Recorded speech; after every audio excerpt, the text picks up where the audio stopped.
besok kita semua bisa rame-rame ke Jogja ya Pak. Baik, apa yang diharapkan oleh Pak Joko Irawan mumpuni, saya sempat ngomong mumpuni itu. Kalau sudah mumpuni kita juga harus jadi guru yang mumpuni ya. Jadi tidak hanya nama seperti Bapak ini mumpuni betul-betul segala rupa usaha ayo, untuk ngurus IT hayo, untuk ngurus buku hayo segala rupa. Nah semoga kita juga seperti itu. Jadi guru yang mumpuni yaitu guru yang memang betul-betul dalam segala bidang kita bisa.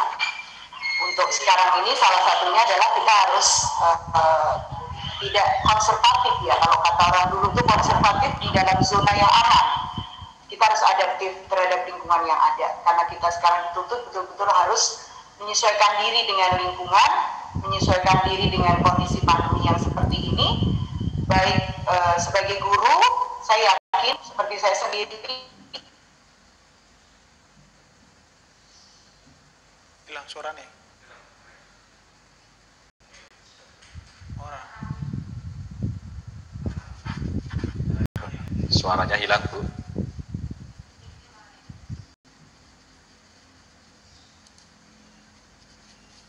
Suaranya hilang.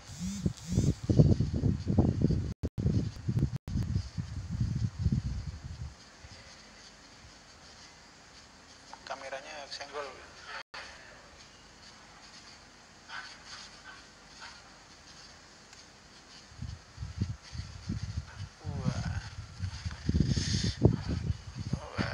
Maaf ada gangguan sedikit. Oke, mohon maaf sedikit.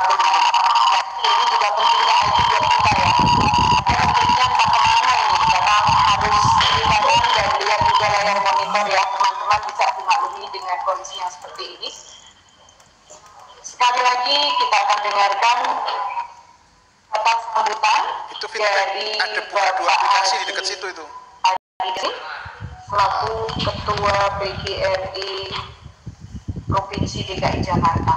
Apakah beliau sudah rupanya belum bisa tersambung ya? Kalau begitu sambil menunggu beliau, Pak Agus bisa diputarkan informasi tentang offset Pak? Karena ini kelihatannya Pak Haji tidak hadir Bu, langsung aja ke masuk acara begitu, nanti begitu beliau hadir bisa langsung sebut ya. Ya. Berarti ini nanti kita akan langsung untuk ke sesi berikutnya ya Pak.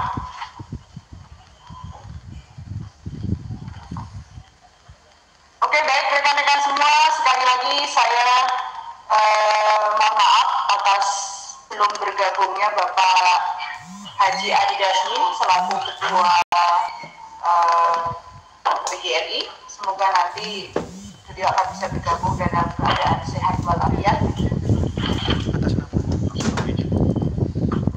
Untuk waktu selanjutnya kita nanti akan langsung memasuki acara yang kita tunggu-tunggu, yaitu materi yang pertama yang akan disampaikan oleh narasumber kita yang tercinta, Bunda yang cantik jelita, orang tua kami, yaitu Bunda Ice, di mana beliau adalah tempat keluh kesahnya kata di bahasa Inggris. Beliau adalah orang tua kita yang setiap hari, setiap waktu selalu menanyakan bagaimana perkembangan dan seperti apa, terus memberi support kepada kami semua. Mohon maaf Bunda, kira-kira kita ini sering malahan lupa ya dengan apa yang kita lakukan, kadang-kadang lupa sebagai seorang ibu bila anaknya pergi tidak pamit, bila anaknya melakukan kegiatan tidak bicara, wajar saja kalau bundanya tiba-tiba jadi ini kemana nih anak gitu ya. Bunda Ica sudah bisa bergabung bersama kami.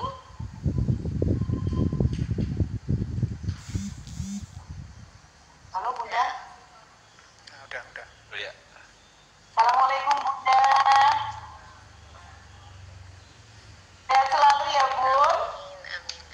Alhamdulillah. Kalau lihat senyumnya Bunda itu subhanallah, hatinya langsung nangis.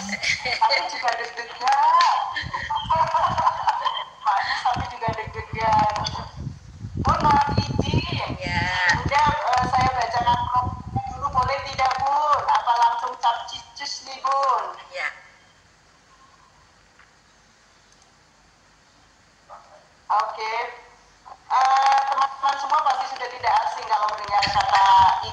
Khodijah.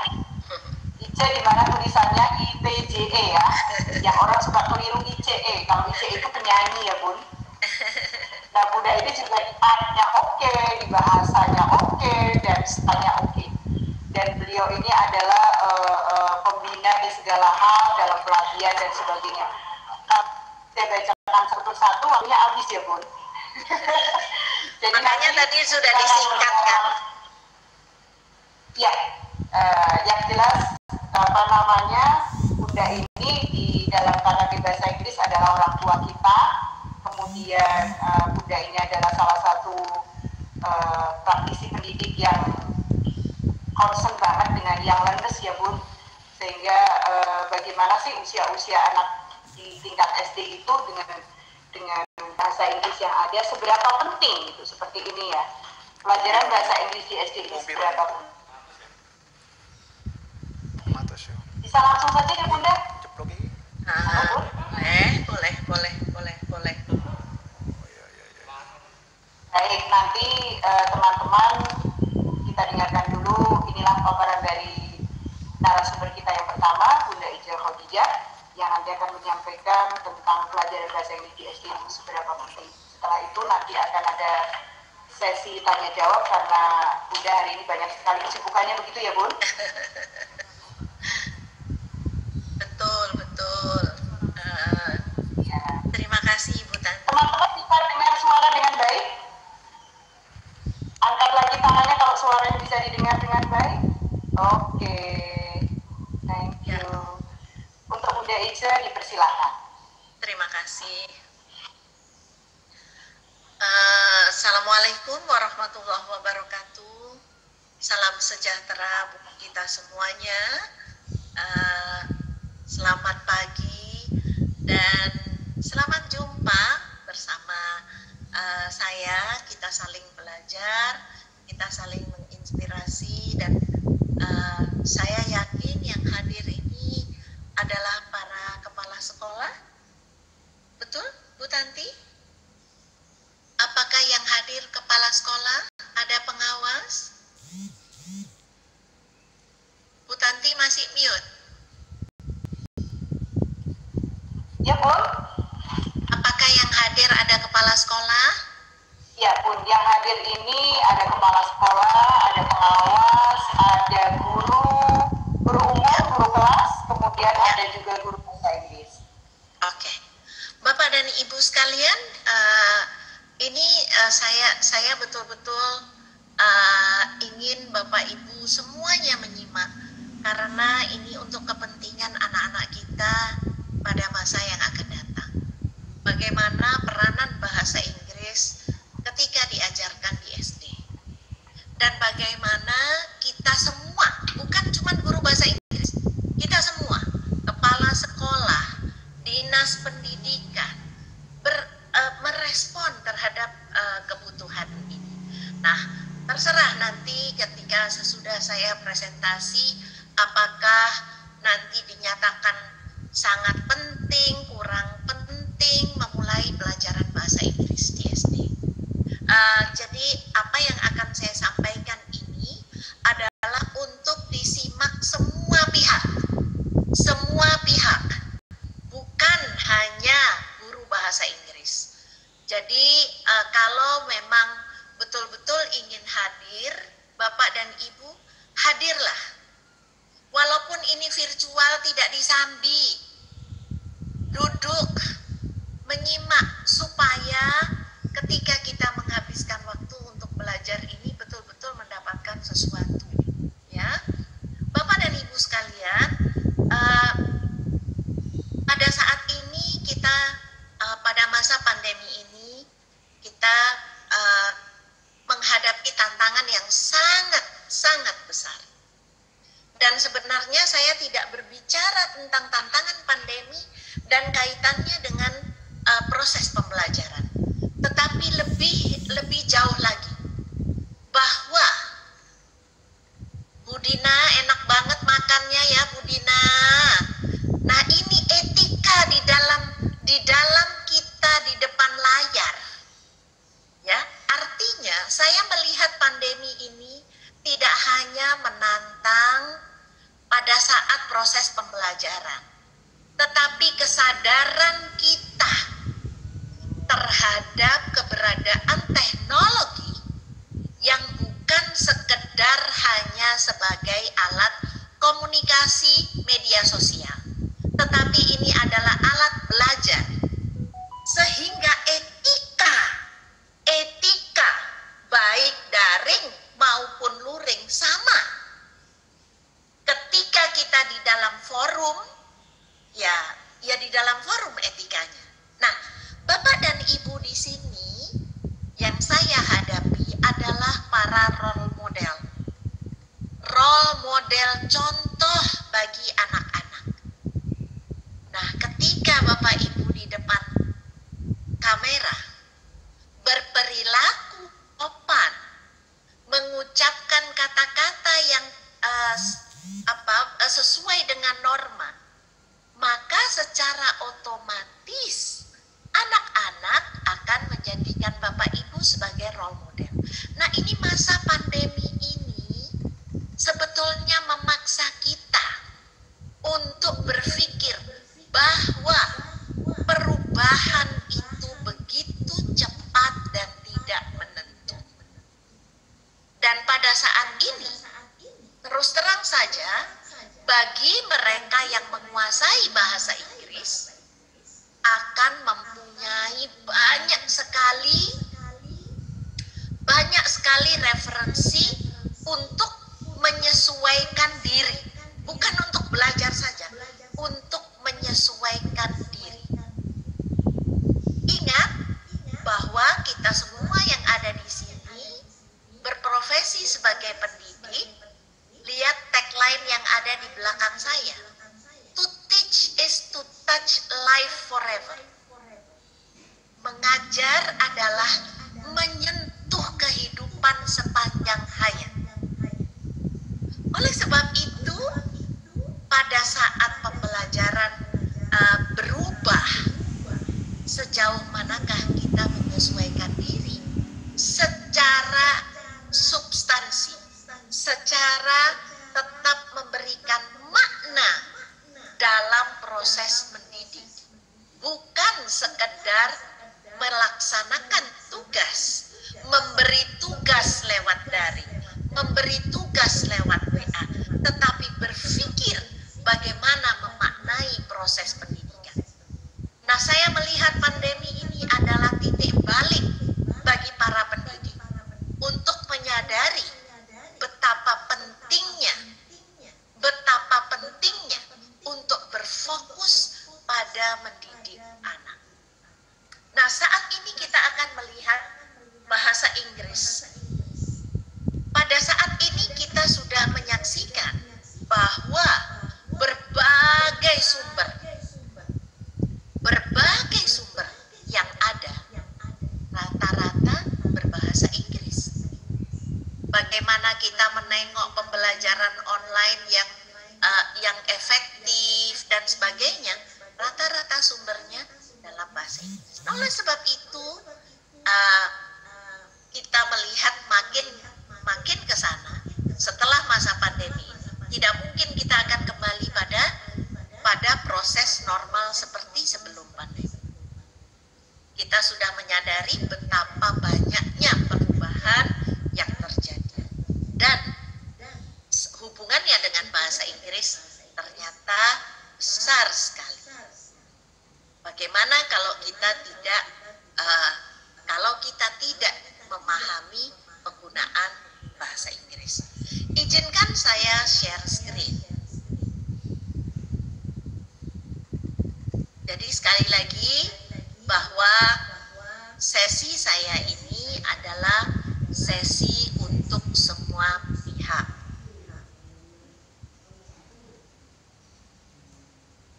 Pelajaran bahasa Inggris di SD seberapa pentingkah?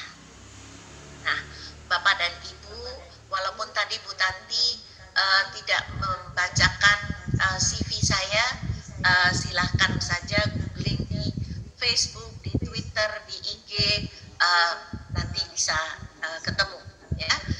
Tetapi mungkin Bu Tanti bisa nanti ditayangkan atau dibagikan supaya para hadirin memahami mengapa saya concern terhadap pembelajaran bahasa Inggris di SD ini sejak 25 tahun yang lalu.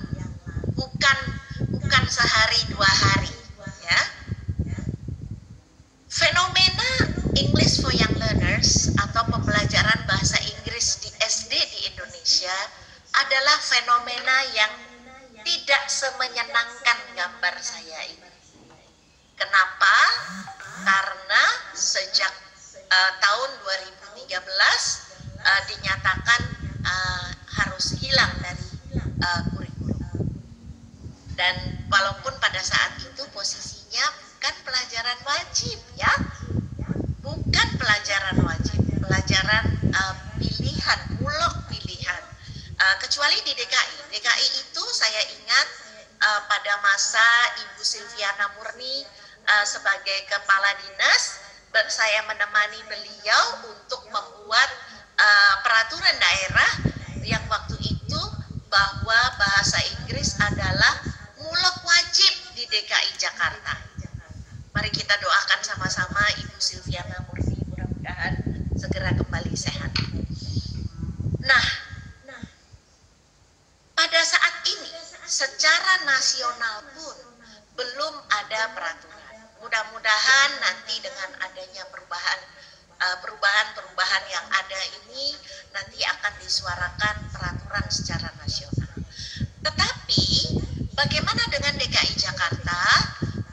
Teman-teman KKG ini sebetulnya berjuang mati-matian. Saya sebutkan antara lain Bu Tanti, Bu Rita, Pak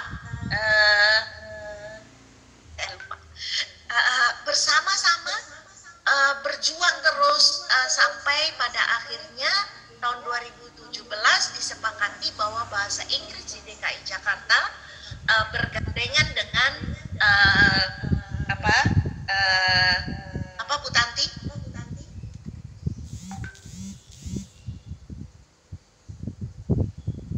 Bergandengan dengan mulok PBBJ, lingkungan budaya, Bu. Ya, pendidikan lingkungan PLBJ, ya, PLBJ Jakarta, ya, maksudnya lingkungan Jakarta. Yang saya waktu itu mengatakan boleh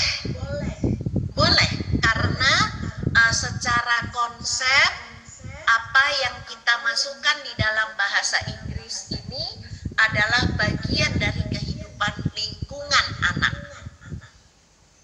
Pelajaran bahasa Inggris di SD harus nempel dengan lingkungan. Nah, sebenarnya bukan yang pertama. Saya memberikan artinya mengkoordinir pelatihan TOT bahasa Inggris untuk guru bahasa Inggris SD di bawah naungan Balai Diklat DKI Jakarta itu sejak tahun 1996. Terus sampai 2005 kalau tidak salah, kemudian pelatihan itu dihentikan dan kemudian ada perubahan keorganisasian di DKI dan sebagainya. Nah, ini sebenarnya DKI Jakarta sudah mengambil langkah yang tepat, ya. DKI Jakarta mengambil langkah yang tepat sebagai ibu kota dan mudah-mudahan akan segera dikokohkan lagi, tidak nempel dengan PLBJ tetapi berdiri sebagai mulok atau pilihan. Syukur-syukur nanti wajib, tetapi ini ada embel-embelnya, ya, tidak hanya mengeluarkan kebijakan untuk pembelajaran bahasa Inggris di SD secara begitu saja, karena saya akan tunjukkan hasil dari research yang dilakukan oleh British Council pada saat bahasa Inggris diberlakukan di SD di 6 provinsi yang antara lain adalah DKI Jakarta. Dan penelitian itu secara intensif mengamati berbagai dokumen, mengamati berbagai praktek di sekolah. Dan nanti akan saya sampaikan apa yang menjadi saran daripada researcher tersebut. Research tersebut dilakukan oleh ahli pembelajaran bahasa Inggris dari Inggris bersama saya, ya.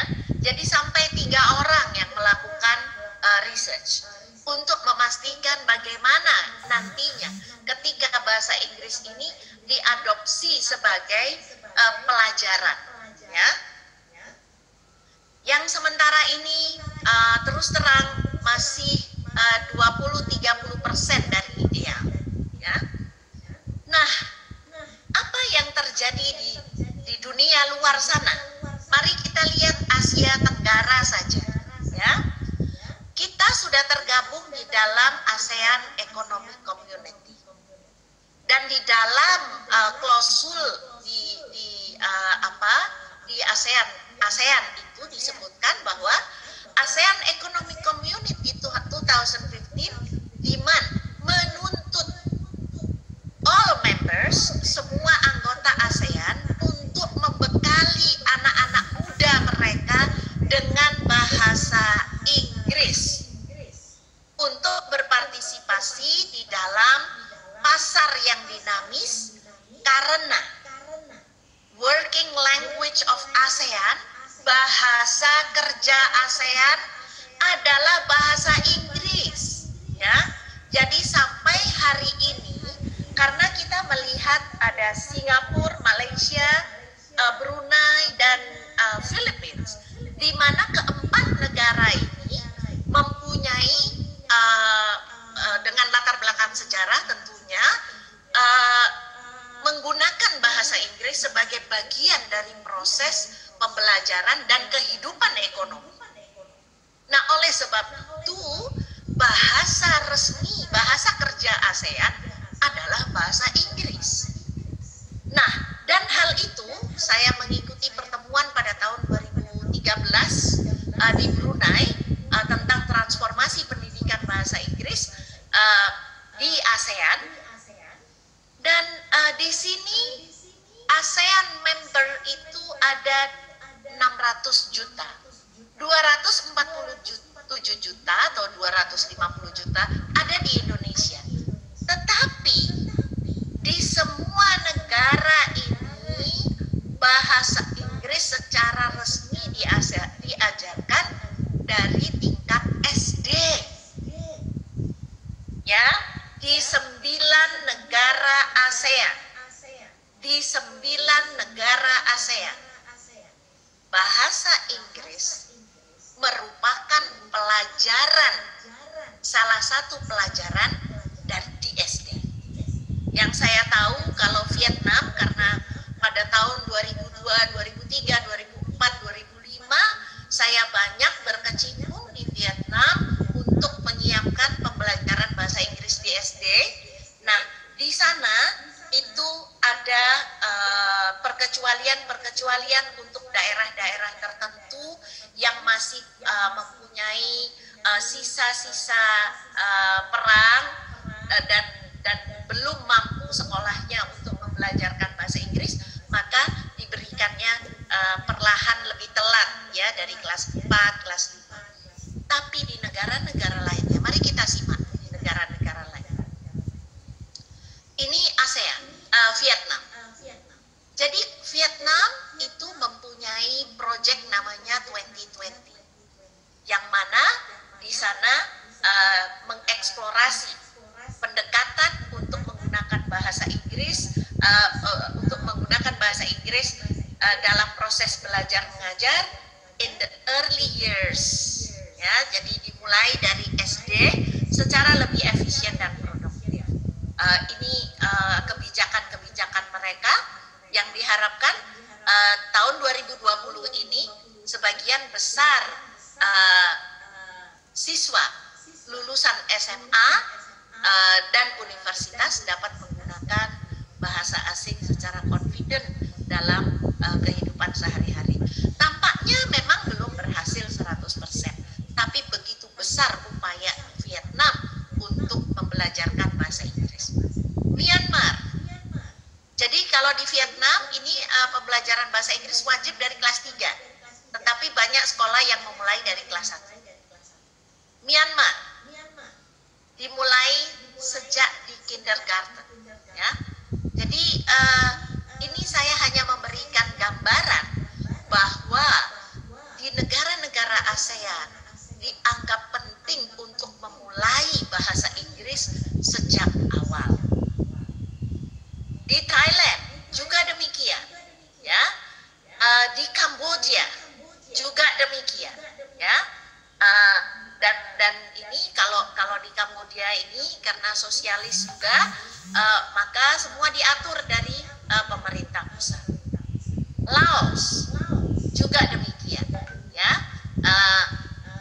Dari primary, jadi semua dimulai dari primary school.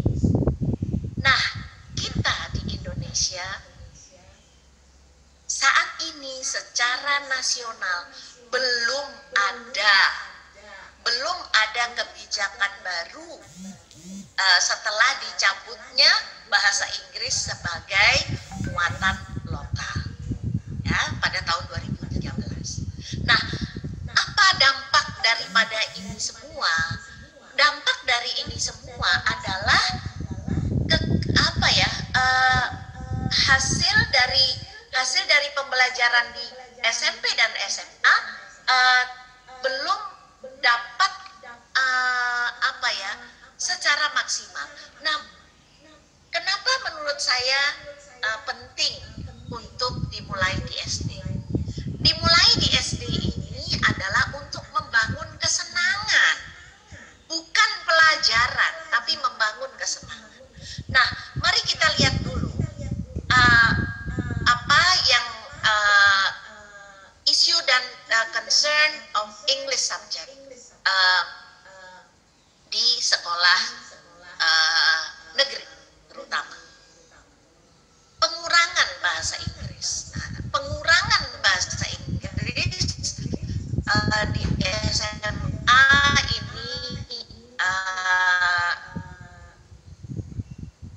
ini betul-betul menyedihkan, dan bukan sebagai ekstrakurikuler, ya, jadi tidak ada. Nah, apa yang terjadi ketika bahasa Inggris di dalam sistem pendidikan kita tidak menjadi perhatian? Selama ini kita mengatakan human resource kita. Memang banyak faktor-faktor lain yang menentukan keberhasilan human resource kita.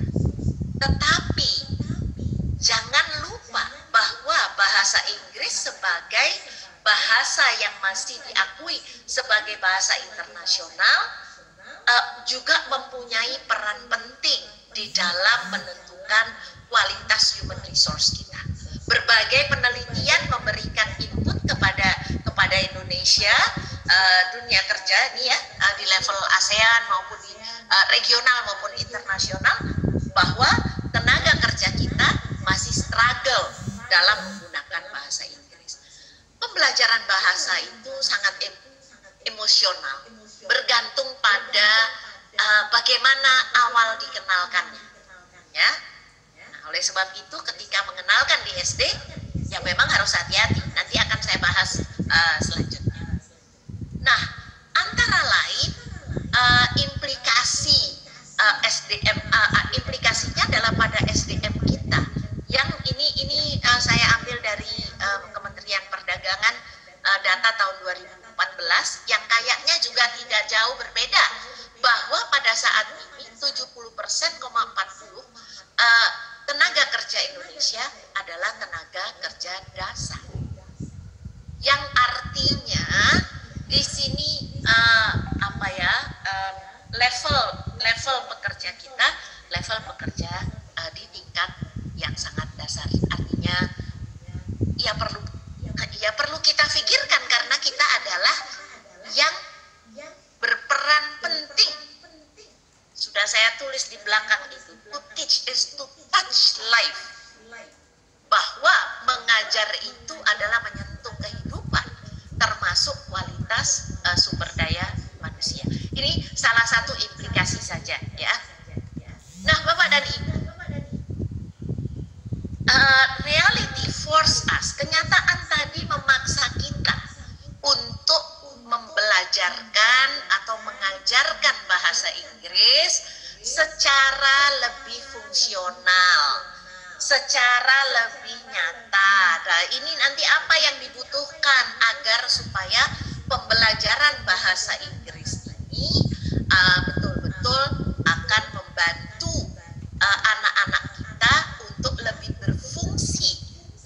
nantinya, apalagi anak SD, hasilnya itu nanti masih 6 tahun, 3 tahun di SMA, masih 10 tahun minimal kita baru lihat hasil apa yang didapatkan di SD. Jadi kita semua dipaksa sebenarnya saat ini harus melihat pembelajaran bahasa Inggris secara lebih fungsional, secara lebih efektif untuk membantu anak-anak kita hidup pada zamannya, in their time. Ya, bagaimana mereka akan hidup di zamannya ketika mereka masih struggle dengan bahasa Indonesia. Ada yang mengatakan ya mungkin nanti bahasa Indonesia menjadi bahasa internasional. Ya ada kemungkinan sih. Namun kita kan tidak hidup nanti, kita hidup sekarang. Kita hidup sekarang, ya. Jadi perlu kita pikirkan bagaimana kita akan mengefektifkan pembelajaran bahasa Inggris. Saya berhenti sejenak sampai di sini. Kalau ada komentar atau pertanyaan, silakan. Baik, Bunda. Mungkin ada teman-teman yang Lihat ada di chat, ada apakah ada komentar atau teman-teman yang ingin bertanya atau ada Dede Mardia raise hand.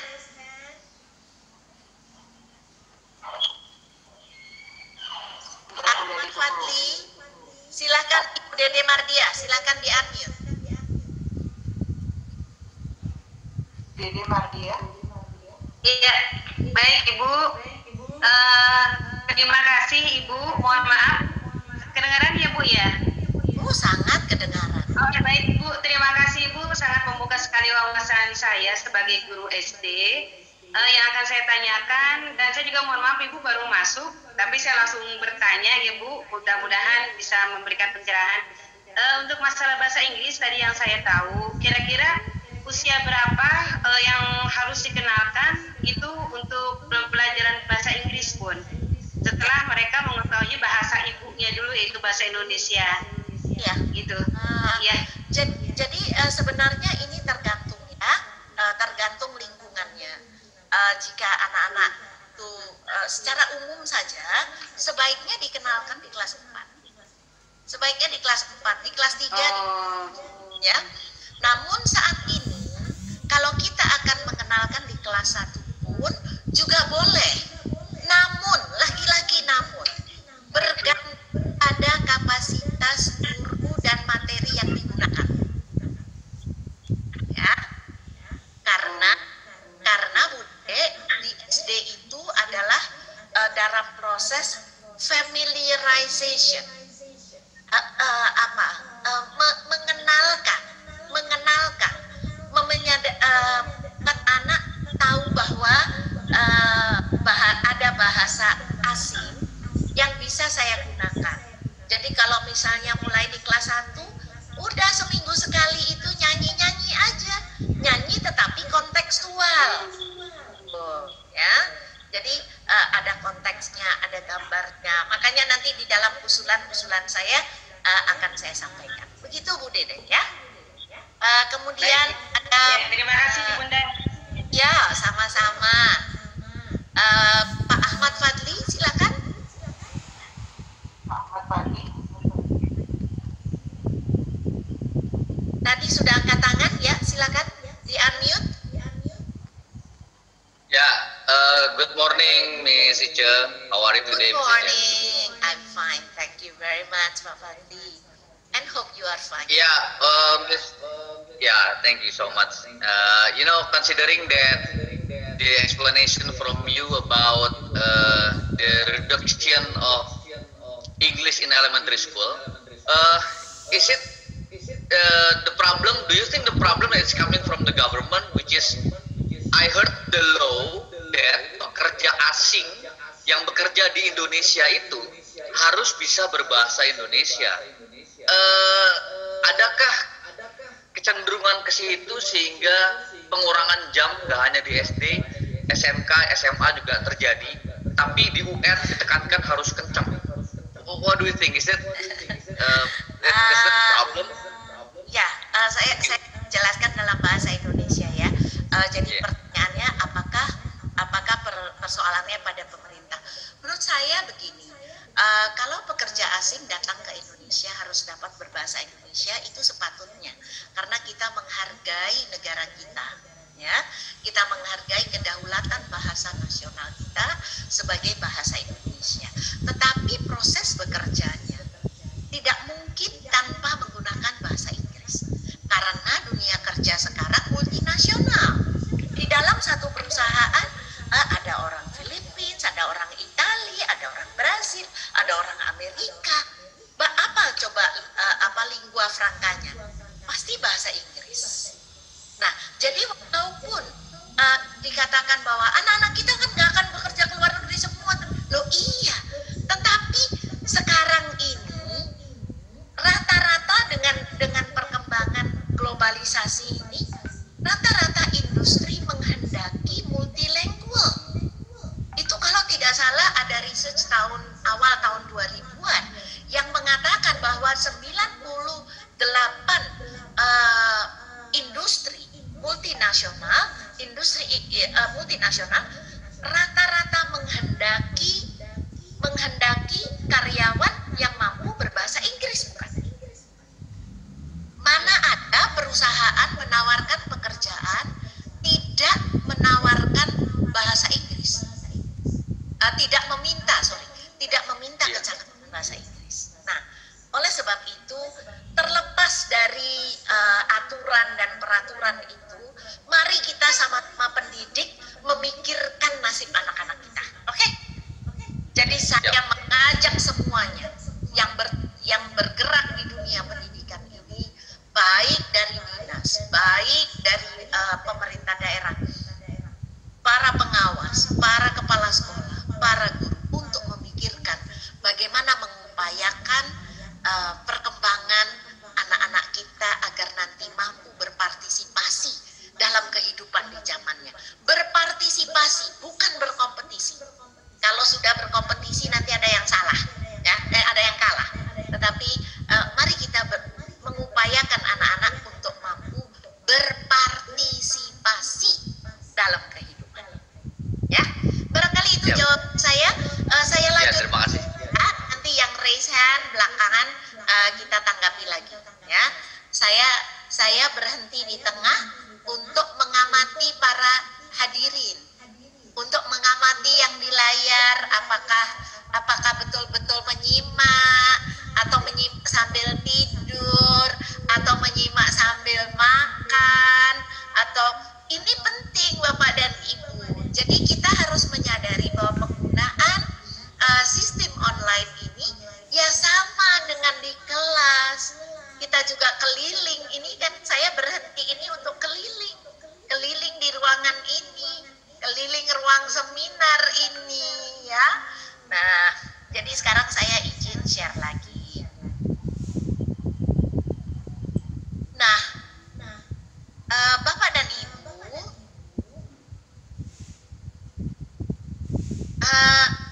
sekarang bagaimana kita memaksimalkan pengajaran bahasa Inggris di sekolah dasar? What does research say? Jadi makanya kalau tadi di chat room ada yang mengatakan 10 tahun yang lalu saya di kelas manajer pelatihan guru bahasa Inggris, ya. Jadi DKI sebetulnya sudah mengupayakan ini sejak tahun 96, ya. Sejak tahun 96 sudah mengupayakan melalui Balai Diklat waktu itu. Ada beberapa puluh angkatan, ya. Kenapa? Karena menyadari bahwa pembelajaran bahasa Inggris ini dilakukan oleh guru kelas, yang mana tidak semua guru kelas menguasai. Jadi bagaimana pelatihan itu membekali para guru kelas untuk tetap mampu menggunakan mengajarkan bahasa Inggris di kelas. Hanya waktu itu memang saya tidak tertarik untuk membuat materi atau apa, karena materi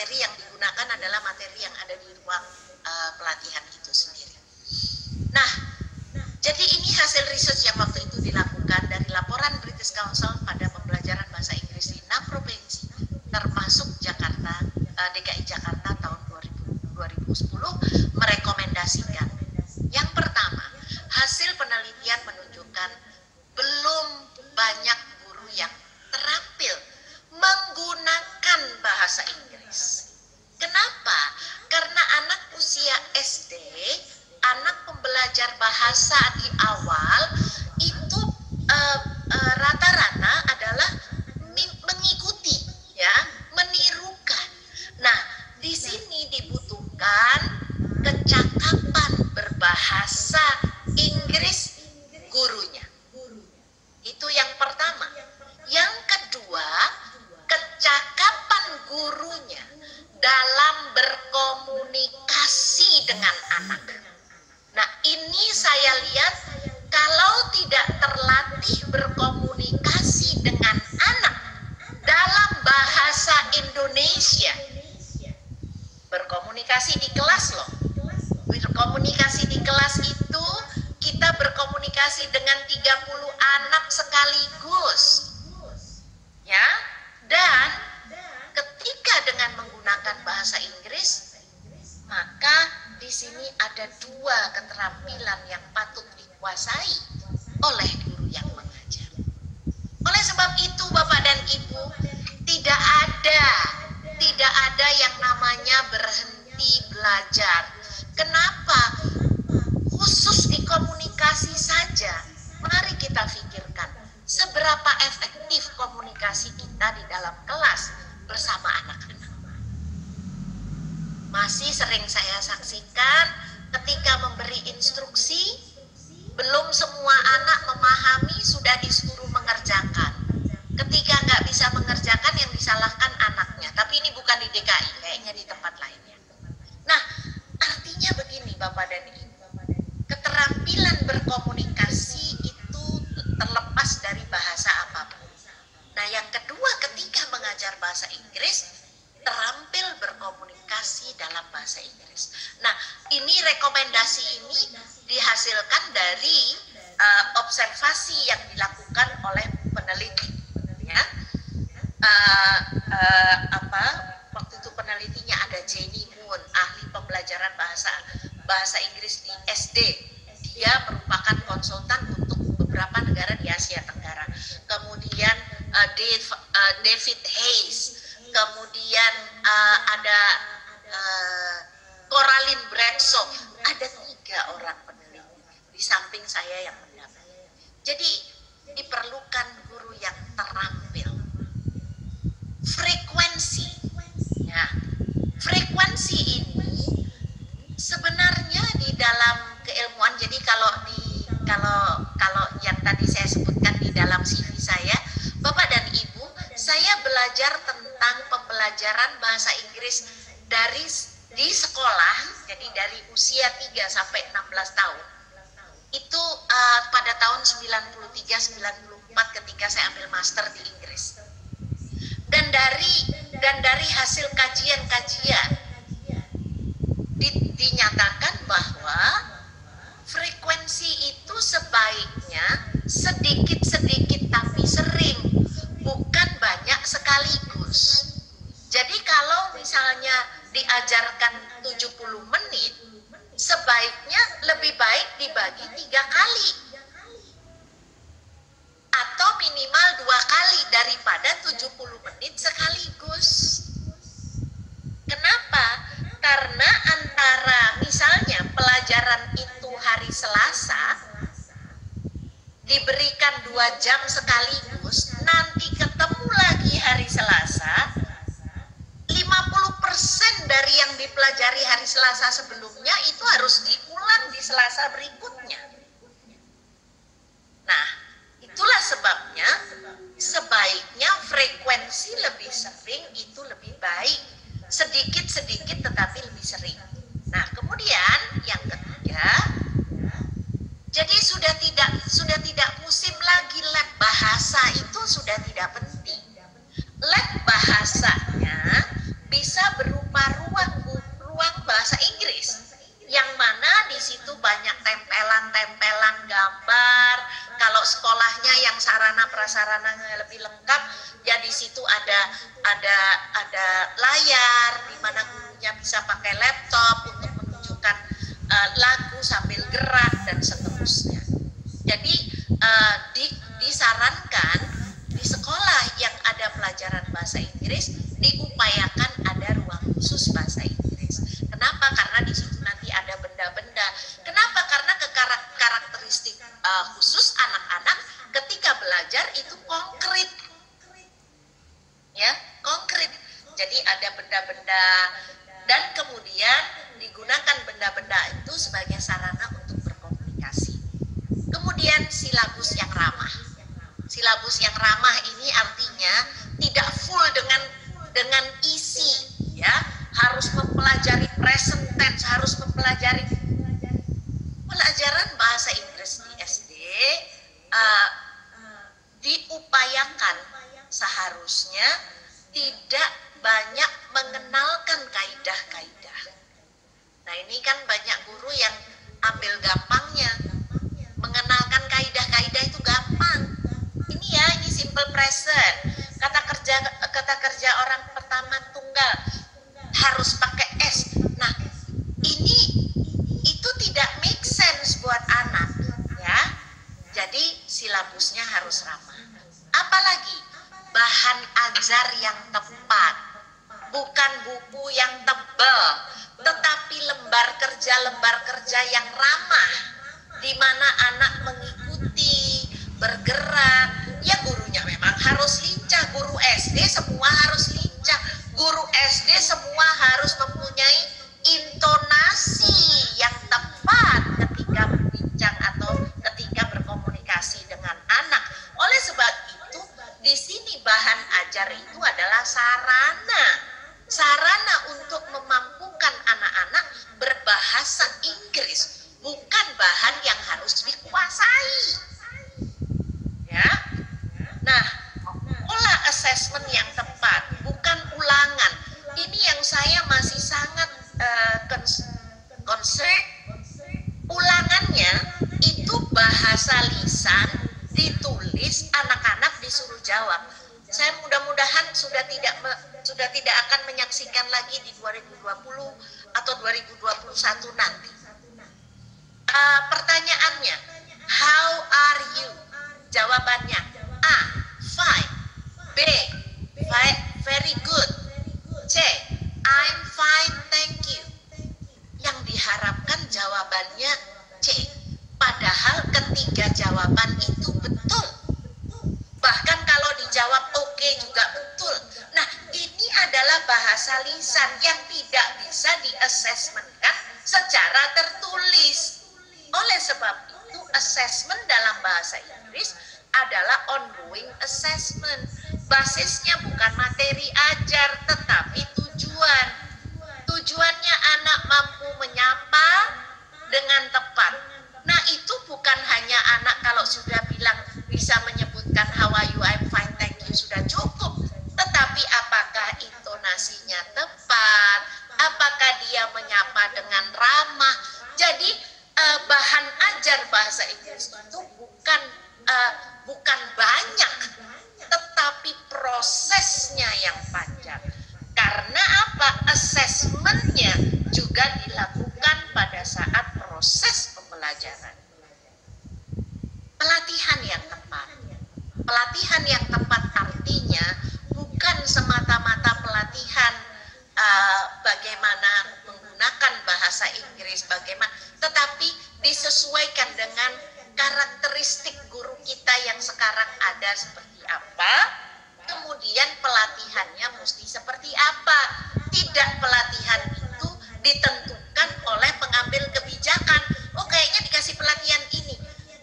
Asumsi-asumsi itu harus berbasis pada data yang sudah diambil di dalam proses belajar mengajar. Kemudian, kegiatan pengembangan profesional yang terus berkesinambungan. Sebenarnya ada KKG. Ini ada KKG bahasa Inggris. Jangan KKG hanya terus-terusan menentukan bahan ajar, menentukan ujian, berdiskusi bagaimana proses di dalam kelas, ya. Mengidentifikasi mana keberhasilan-keberhasilan yang memampukan anak tertarik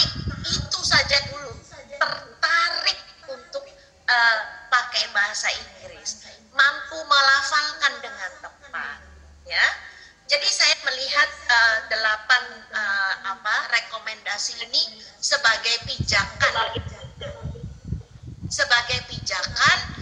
dalam rangka memperbaiki kualitas pembelajaran bahasa Inggris di SD.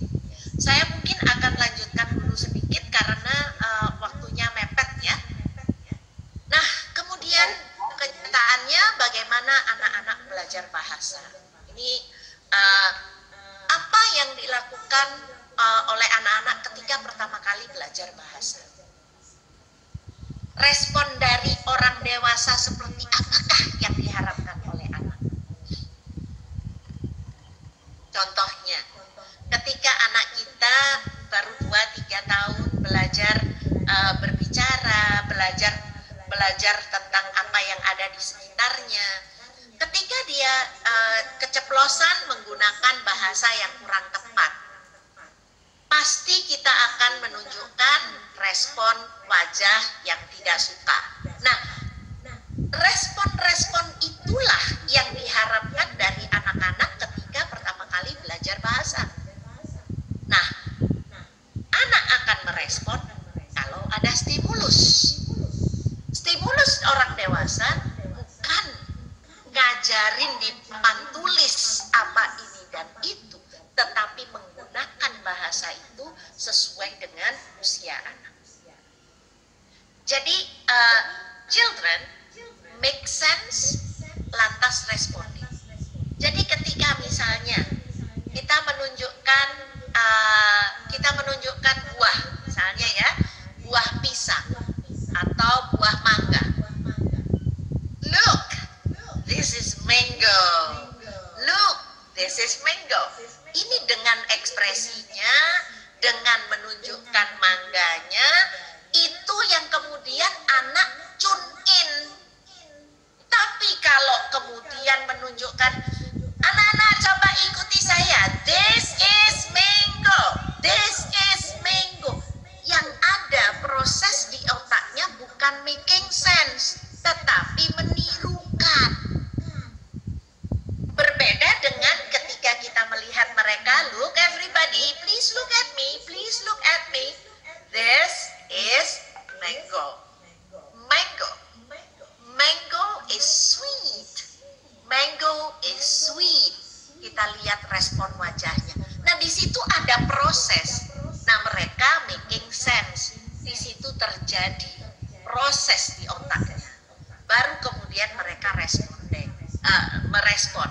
Makanya jadi guru bahasa Inggris jangan ngadep papan tulis. Lihat respon wajahnya anak itu terhadap apa stimulus yang kita berikan kepada mereka. Nah, kemudian kita confirm responses through gesture. Kalau anak-anak kelihatan tidak memahami, mango, sweet, smile if you think it's sweet, smile. Kita lihat. Nah, kemudian kita memberikan simple oral feedback. Good.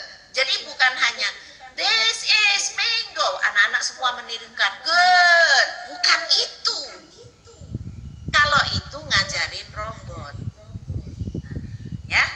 Nah, those feedbacks and gesture form concept. Jadi apa gesture yang feedback dan gesture yang ditunjukkan oleh si guru itu kemudian membentuk konsep in the brain of the children, di otaknya si anak, yang kemudian followed by verbal construction, baru kemudian diikuti oleh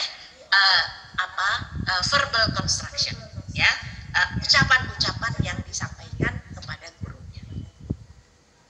Children have no ideas of whether there is rule or grammar or pattern to follow. Anak itu ketika belajar bahasa tidak tahu kalau bahasa itu ada aturannya. Coba ketika mereka main kemudian dia dicubit oleh temannya atau kakaknya. Karena dia sudah menyadari perbedaan antara me dan di, tanpa belajar konstruksi kalimat aktif dan pasif, dia nggak akan keliru. Dia nangis, ibu, kakak mencubit aku, gitu. kakak dicubit aku, tidak akan keliru begitu. Dia pasti bisa menggunakan, walaupun konsep kalimat aktif dan kalimat pasif baru diajarkan di kelas 4 SD. Jadi itulah tadi yang saya katakan bahwa guru bahasa Inggris di SD menguasai bahasa Inggris. Bukan menguasai untuk pidato seperti Obama, tetapi menguasai untuk penggunaan komunikasi sederhana dengan nyaman. Dengan nyaman. Jadi anak itu tidak pernah mikir bahwa bahasa itu ada rumusnya. Ya. Nah, oleh sebab itu mereka merespon dengan gerak, merespon dengan kata, merespon dengan biasanya dengan gerak. Yes, yes, no, no, no. Itu sedang berpikir sebenarnya. Nah, nanti pada saatnya baru berkembang menjadi konstruksi verbal. Dan baru berikutnya lagi konstruksi tertulis. Lah, wong anak nulis bahasa Indonesia belum benar disuruh jawab pakai bahasa Inggris. Dilatihan banyak-banyak. Ya. Fokus anak-anak ketika belajar bahasa apapun adalah apakah orang lain mengerti atau tidak. Udah itu aja. Ya. Nah, pada tahap awal anak-anak belajar bahasa, mereka membangun pemahaman apa yang ada di sekitarnya dengan memproses bahasa yang diulang-ulang yang digunakan oleh orang dewasa yang ada.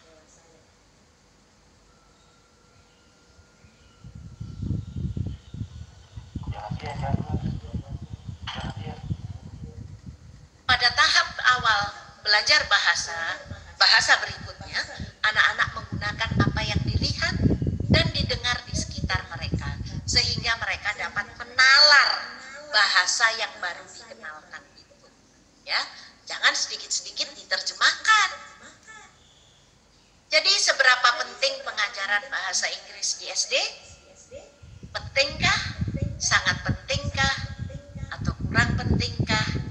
Silahkan ditulis di kolom chat Anda. Terima kasih.